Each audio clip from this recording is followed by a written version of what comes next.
स्वागत है आप सबका सच न्यूज नेटवर्क में और मैं हूं यासिर शेख। और आज हैं हमारे साथ बात करने के लिए इकबाल मलिक साहब, जो हमारे पहाड़ियों की आन बान और शान हैं और जिन्होंने अपनी जो लड़ाई है वो लड़ के कहीं ना कहीं आज जो पहाड़ी कबीले को है वो अपना हक दिलाया है। और उसी पे हमारे साथ जो बातचीत करने के लिए हैं और उन्हीं से बात करेंगे।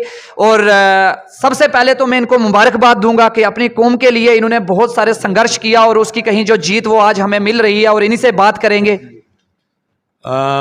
यासर साहब, शुक्रिया आपका कि आपने मुझे बात रखने का मौका दिया।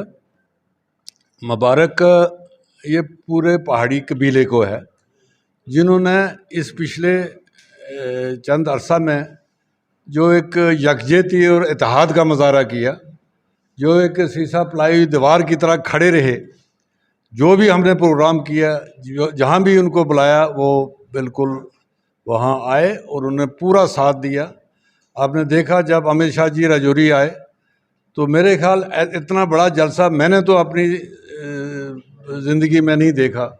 पहले कभी क्या कहा करते थे कि शेख साहब का कोई जलसे होते थे, लेकिन इस दौर में हमने उस वक़्त भी इतना बड़ा जलसा राजौरी की धरती पर कभी नहीं हुआ।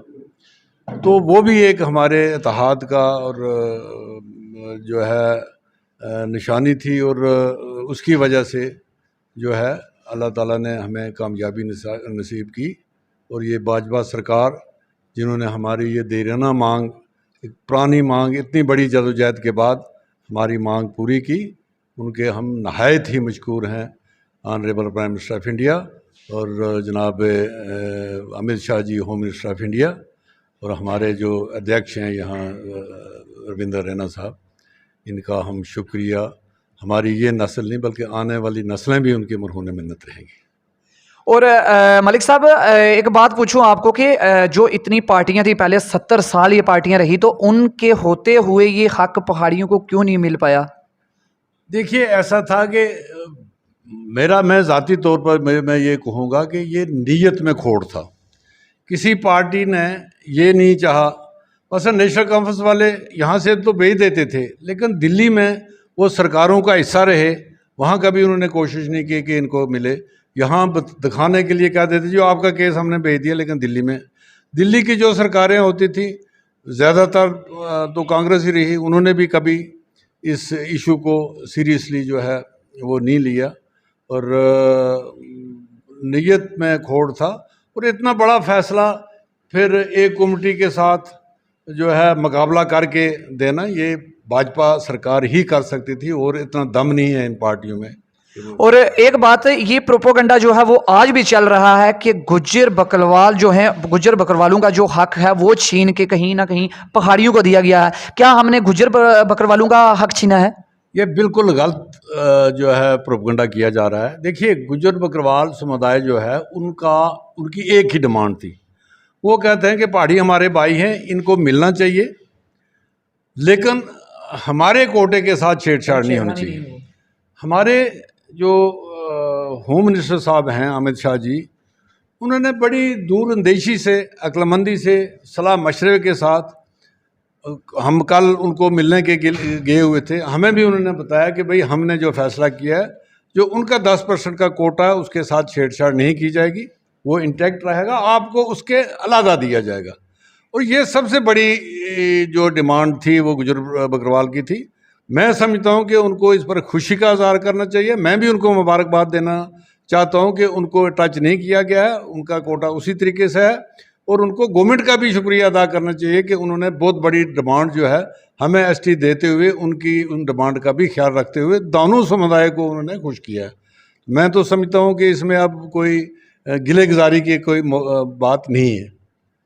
तो आप जैसे कि अभी प्रोपेगेंडे चल रहे हैं कि नहीं सारे सड़कों पर निकले हुए हैं, तो आप उनको क्या बोलना चाहोगे? जो गुज्जर बकरवाल बलादरी है उसको क्या बोलना चाहोगे? मैं तो ये कहूँगा कि मेरी जितने भी बात हुई है कुछ लोगों के साथ, सीनियर लोगों के साथ, या आप पिछले साल 2 साल का खासकर 1 साल से ये ज़्यादा गर्म मौजू चल रहा है, या पिछले 6 महीने से ज़्यादा चल रहा है, तो आप इन सब के सीनियर लीडर्स के इंटरव्यू देख लीजिए। कि वो यही कहते हैं कि भाई हमें कोई एतराज़ नहीं है, हम खुश हैं, लेकिन हमारे कोटे के साथ छेड़छाड़, यही उनकी मेजर डिमांड थी। और वो डिमांड अगर गवर्नमेंट ने पूरी कर दी है तो फिर क्या हक बनता है इनको ये करने का। मैं ये समझता हूँ कि एक तो ये डिफरेंट पॉलिटिकल पार्टीज़ के साथ जुड़े हुए लोग हैं, और इस फैसले के बाद उन पार्टियों का, ख़ासकर इस रीजन में जो राजौरी पुंछ और पहाड़ी जो बेल्ट है, पहाड़ी ट्राइब का जो बेल्ट है, उस बेल्ट में ज़मीन खिसकती नज़र आ रही है इन पॉलिटिकल पार्टियों को, तो वो अपने वर्कर्स के थ्रू कुछ हंगामा वगैरह करवा रहे हैं और नई लीडर अपने आप को वो प्रोजेक्ट करने की कोशिश करते हैं। इसमें दम नहीं है, कोई भी जवाजियत कोई नहीं है, क्योंकि जो डिमांड थी उनकी वो मान ली गई, उनके कोटे को टच नहीं किया जा रहा है, तो फिर किस लिए ये सारा शोर हंगामा हो रहा है।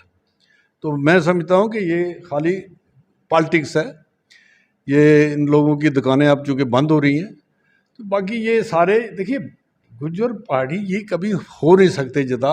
हमारा रहना सहना एक है, बैठना उठना एक है, खुशी गमी एक है।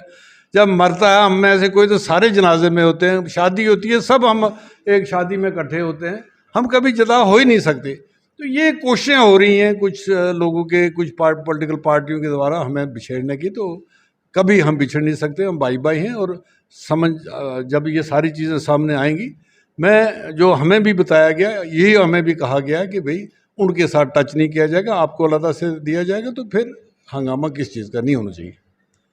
तो बताते चलें आपको कि जिस तरह हमारे साथ मलिक साहब बात करने के लिए थे और उन्होंने बताया, बार बार सारे लीडर यही बोल रहे हैं और उन्होंने भी यही बोला है कि गुज्जर बकरवाल का जो मुद्दा है, ये उसके जो उनका कोटा है उसके साथ कोई छेड़छाड़ नहीं होगी, और ये जो पहाड़ी कबीले का जो कोटा था ये उनको दिया गया, और ये इनकी डिमांड जो थी बहुत पुरानी थी, और वही कहीं ना कहीं जो है वो पूरी हुई है। और जिस तरह आपको मलिक साहब ने आपके लिए संघर्ष करके, मैं तो सबसे अपील करूंगा, तो उसी तरह आप भी इनको भारी मात्रा से जिताइए। जिस तरह इन्होंने अपनी जो लड़ाई थी वो लड़ी और आज आपको जिताया है, और कल आपका भी इसी तरह साथ होना चाहिए मलिक साहब के लिए, क्योंकि हमारे पहाड़ी कबीले की जो है ये राजौरी में आन बान और शान है।